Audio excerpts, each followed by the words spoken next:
patinage de vitesse, tir de précision et passe d'échappée. Camille Dubé va maintenant nous résumer ce qui s'est passé hier soir au Forum, une soirée amusante et fort prisée des spectateurs. D'entrée de jeu, c'était Coffey, Curry, Gretzky et Gilmore contre Scott Stevens, Sakic, Lafontaine et Gartner. Une chute de Wayne Gretzky en contournant un cône ouvre la porte à ses adversaires. Dans le deuxième groupe, Housley et Modano étaient à égalité avec Steve Duchesne et Mark Recchi avant que Teemu Selanne ne prenne du retard contre Pierre Turgeon, perdant le contrôle de la rondelle, et Alexander Mogilny devançait Pavel Bure au dernier relais pour la victoire totale de l'Association Prince de Galles dans cette épreuve. À la puissance des tirs, Mike Modano a épaté en ouvrant le concours avec un essai à 101 000 à l'heure. Les 5 concurrents suivants ne l'ont pas menacé, mais Chris Chelios qui suivait y allait de 100 000 à l'heure à son meilleur essai. Tout de suite après, le dernier concurrent, Al Efredi, a laissé tous les autres loin derrière lui, avec un premier essai à 105 000 à l'heure, un record, et un deuxième à 102,5 000 à l'heure, donnant une autre victoire à l'Association Prince de Galles. Au troisième concours, les gardiens entrent en scène. Ils affrontent 3 joueurs qui décochent chacun 6 tirs en 7 secondes.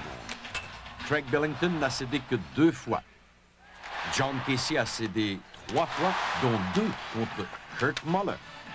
Tout comme Casey, Mike Vernon, Peter Sedorkevich et Ed Belfour ont cédé 3 fois sur 18 tirs, avant que Patrick Roy n'affronte Steve Chiasson, Brett Hull et Jeremy Roenick dans l'ordre. Et ce n'était pas la soirée de Patrick. Il a donné 9 buts, 3 à chacun de ses adversaires.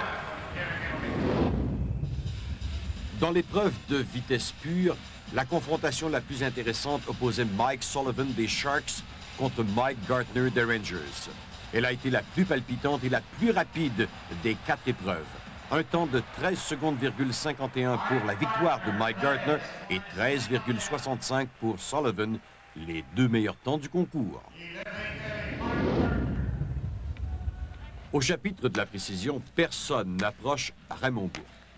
Fiche parfaite de 4 en 4 déjà, il défendait son titre.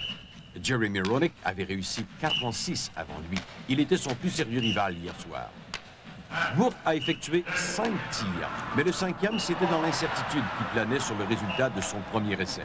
Mais on a vite confirmé qu'à son premier essai, il avait bel et bien effleuré la cible, ce qui lui donnait une autre ronde parfaite et la victoire pour une 2e année consécutive. Les gardiens de but ont terminé la soirée contre des échappés.